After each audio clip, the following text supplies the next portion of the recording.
Right then, we are at the end of the mid-season transfer window, and right now, as I'm recording this, United have signed precisely 0 players to save our struggling season. We sit in 12th place after the Fulham win, and it's still not good enough.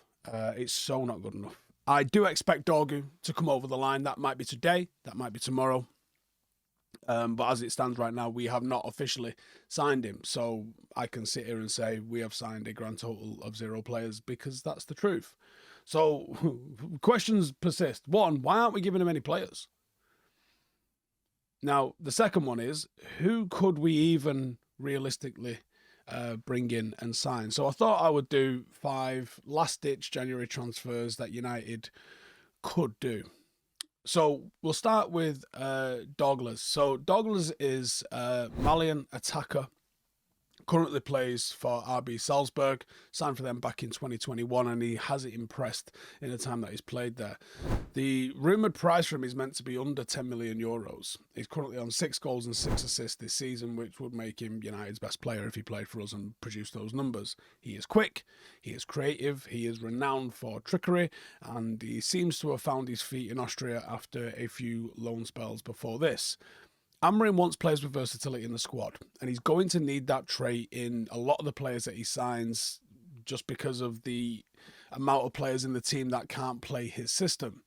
Now, Neen can play anywhere across the front line. He has very raw potential that alludes to the possibility of him being able to be a force as he matures. He's only 22. Is he ready for the Premier League? Probably not, but when it's under 10 million, I think it's worth a punt to see if he can make that step up.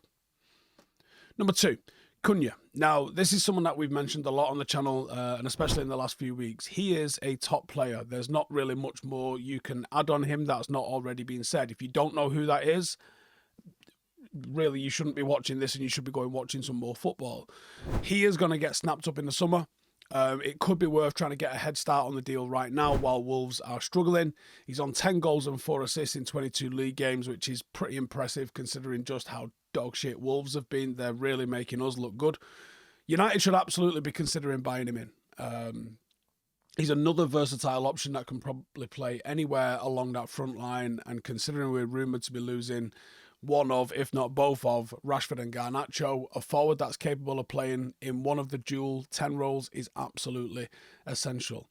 We're going to need multiple players like Cunha to get this squad to a decent standard. He is fast, he is dangerous in the box, he can go inside or outside, he has got all the qualities that you would want, and that's why Cunha is a deal that I think United could push for late in the window, and the Premier League proven is a massive tick in the box as well. Number 3 is Ismail Sabri. So this is a Moroccan that plays for PSV. Those of you with PTSD from signing players from the Dutch league, look away now, but I think he's definitely worth a look at. He typically plays in central midfield in what you would call an advanced playmaking role, but he has played in attacking midfield and also on the right wing. He is more than capable of doing that at Manchester United. He is an attacking threat. He is a real playmaker. In 25 games, he's scored 7 and assisted 10. But he's also been a success in the Champions League for PSV as well. And I'd argue that his best football has been in that.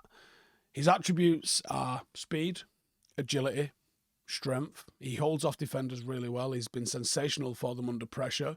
He's one that when you look at him, he's not overly technical in the sense where he doesn't have the physical presence. I think he could easily adapt to the Premier League's intensity. His national team debut didn't come until September 2023. He has made 9 appearances. He's come away with 2 goals and 1 assist since doing that. Market value on him is 25 million euros. If you're getting him for that sort of range, I'd be looking into it. Now, Nkunku's a name that's popped up a lot recently, clearly because of the links with Garnacho and Chelsea. And I think Chelsea are in the kind of position where you'll be able to get a player out of them. And when you think of a last-ditch deal, Chelsea's unlimited squad is a great place to go shopping, I think. They've got so many forwards, it's disgusting. And none of them are playing consistently or consistently well enough for them to want to stay outside of Parma. You know, I think clubs should be looking to take advantage of that. Now, Nkunku started the season with a hell of a lot of anticipation. People saw a lot in him.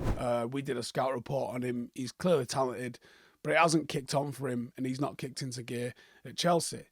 Now, if there was some sort of a loan to see what it was about, I'd be really up for it. I wouldn't want to pay money for him because I don't think that would be money well spent for us. But he can play up top, he can play on the left, he can play as an attacking midfielder. He hasn't played anywhere near as much as he probably deserves to. And despite that, he's scored a lot of goals. He's on 13 goals and 4 assists in 29. That would be godlike status at United if he managed to deliver that. It's not a bad amount for the appearances that he's had and how sporadic those appearances have been. He has played more Conference League minutes than Premier League minutes. And one of the reasons why I've put him on the list is because of the Chelsea links to Garnacho. There could be a swap in this. Now, a swap deal probably isn't the best option for us if we're trying to fix our financial problems. That's why I would try and get him on loan as part of Garnacho being sold if that was an option that we're able to do. And finally, Antonio Nusa. So that's another player that's probably worth a look at for United. And the key theme here is going to be adaptability. Every player that we're looking at can probably fill in 1 or 2 different positions. Nusa's no different. RB Leipzig player, proven he can play anywhere, as Leipzig do typically demand. For them, he's played as a left midfielder, a right midfielder, attacking midfielder, a left winger and a right winger. And he's a player that can be comfortable in any role that he seems to get put in, including like a wing back or wide midfield kind of role. He's only 19. He's developing at a ridiculous pace. He's known for dribbling. He's known for his speed. He's known for his ability to create chances. And because of his age, he's a massive prospect. I think he's got great footballing IQ, real good understanding of the game for his age. And even though he's played most of his career as a winger, I think he's been showing a lot of progress and success being a lot deeper, and maybe even in the 10, which makes him a viable option for Amorim, depending on where he wants to use him, in my opinion, at least anyway. Now, he's still a little bit of an unfinished product. That will be reflected in his price. They reckon he's somewhere in the region of 20 million. United ring up, that probably goes up because of the potential on him as well. I think Leipzig would be looking for a decent deal out of him. But there's 5 players that United could look to bring in that could help get our season back on track. Now, obviously, I think Dorgu is going to get over the line.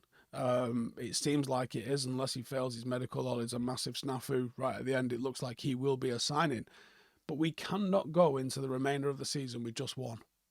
And as it stands, currently 0. Could you see us splashing some cash on Acuna if we manage to sell Garnacho? Do you think an Nkunku on loan might put a plaster over some of the issues that we've got? Out of those 5, which do you think could happen? Which would you like to happen? Let me know, and I'll see you in the next one. Laters.